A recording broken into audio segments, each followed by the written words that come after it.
सभी छात्रों को नमस्कार। आज की कक्षा में पुनः आप सभी का स्वागत है। मैं डॉक्टर ओम प्रकाश आर्य, असिस्टेंट प्रोफेसर, संस्कृत विभाग, महाराजा कॉलेज, वीर कुंवर सिंह विश्वविद्यालय, आरा। छात्रों, हम लोगों ने पिछले कुछ दिनों से किरात अर्जुनीयम के प्रथम सर्ग को पढ़ रहे हैं। अब तक हम लोग इस प्रथम सर्ग के 4 श्लोक को पढ़ चुके हैं। आज इसके पंचम श्लोक को पढ़ते हैं। इसका 5वां श्लोक, पंचम पद्य इस प्रकार से आपके समक्ष उपस्थित है। पूर्व की भांति इस पद्य में भी वंशस्थ छंद है। वंशस्थ का लक्षण होता है जतौ तु वंशस्थमुदीरितं जरौ। वंशस्थ छंद में जगण, तगण, जगण और रगण होता है। इस छंद के अनुसार इस पद्य का पाठ हम लोग इस तरह से करेंगे। आप लोग ध्यानपूर्वक सुनेंगे। सखिं सखा साधुन शास्ति योधिपं हितान्नयः संसृणुते सखिं प्रभु। सदानुकूलेषु हि कुर्वते रतिं नृपेष्वमात्येषु च सर्वसम्पदः। नृपेष्वमात्येषु च सर्वसम्पदः। पुनः एक बार सुनेंगे। सखिं सखा साधुन शास्ति योधिपं हितान्नयः संसृणुते सखिं प्रभुः। सदानुकूलेषु हि कुर्वते रतिं नृपेष्वमात्येषु च सर्वसम्पदः। नृपेष्वमात्येषु च सर्वसम्पदः। इस तरह से हम लोग इस पद्य का पाठ करेंगे। आप लोग इस तरह से पाठ करते हुए इसको याद कर लेंगे। बहुत ही अच्छा श्लोक है, बहुत ही अच्छे भाव इस श्लोक में बताए गए हैं, वो हम लोग अभी देखेंगे। अब हम लोग इसका अन्वय करते हैं। अन्वय इस तरह से करेंगे।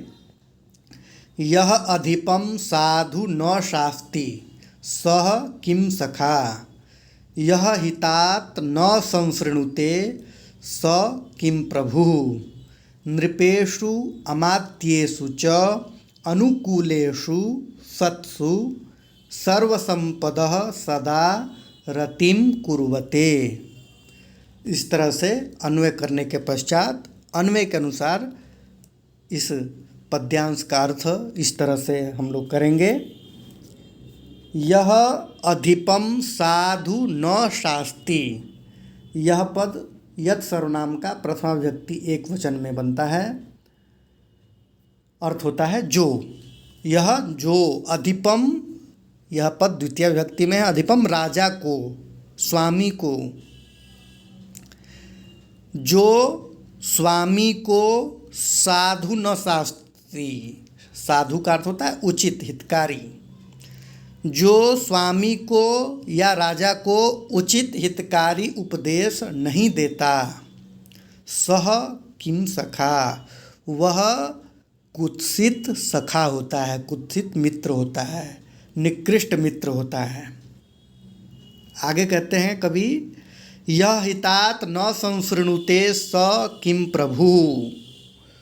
जो स्वामी या मालिक या राजा हित चाहने वाले मित्र की बात को ध्यान से न संसृणुते, नहीं सुनता, स किम प्रभु, वह कुत्सित स्वामी होता है, निकृष्ट स्वामी होता है। अर्थात वह स्वामी कहलाने के लायक नहीं है। नृपेषु अमात्येषु च अनुकूलेषु। इन तीनों पदों में सप्तमी विभक्ति है और विशेष विशेषण पद है। नृप के विशेषण हैं ये, अनुकूलेषु अमात्येषु।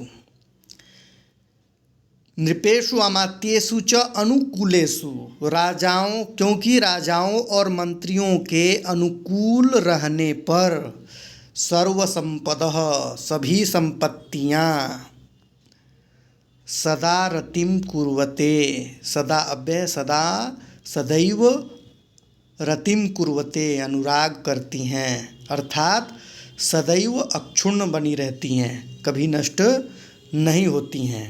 जब मंत्री राजा के अनुकूल होते हैं तो उस राज्य की सभी संपत्तियां सदैव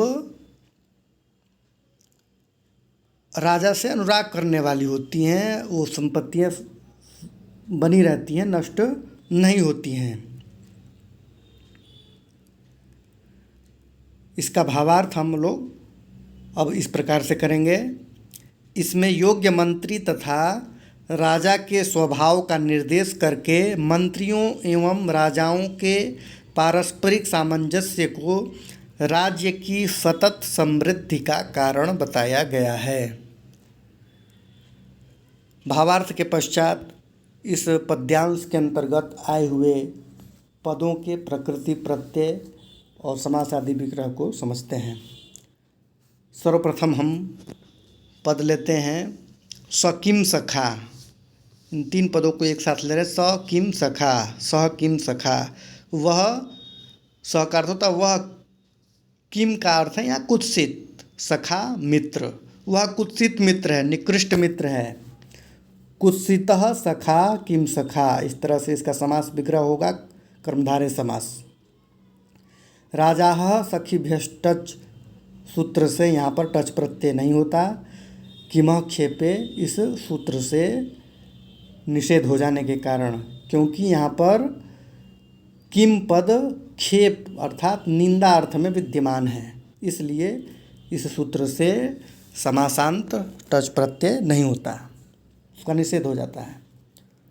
अगला है यह अधिपम साधु न शास्ति, जो राजा को उचित उपदेश नहीं देता, हितकारी परामर्श नहीं देता।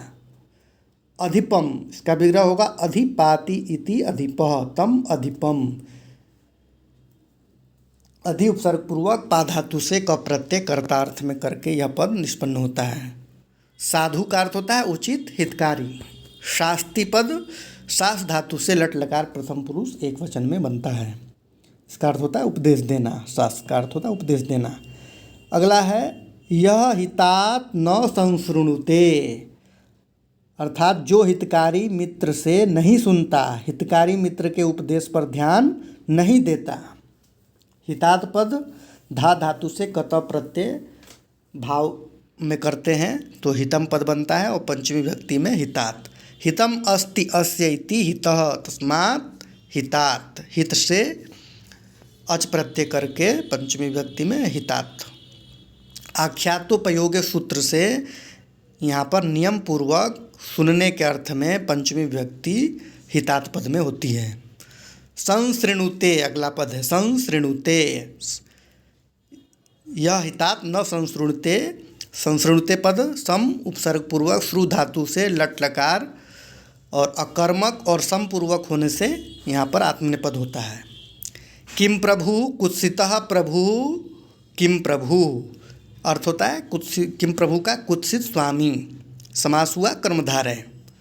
अगला है इस अनुकूलेषु, कूलम अनुगताः अनुकूलाः, तेषु अनुकूलेषु, अर्थ इसका है अनुकूल होने पर। नृपेषु और अमात्येषु इन दोनों पदों का यह विशेषण है, प्राधि तत्पुरुष समास है। रतिम कुर्वते अगला पद है, रतिम कुर्वते, 2 पदों को लिया हमने एक साथ, अर्थ होता है अनुराग करती हैं। रतिम पद रम धातु से कृतिन प्रत्यय करके द्वितीय एक वचन में पद यह बनता है। अगला पद है कुर्वते, इसी में जो अगला पद है कुर्वते। कुर्वते क्रि धातु से लट लकार प्रथम पुरुष बहुवचन में आत्मनेपद में यह पद बनता है। सर्वसंपदः, इस पद की यह कुर्वते क्रिया है।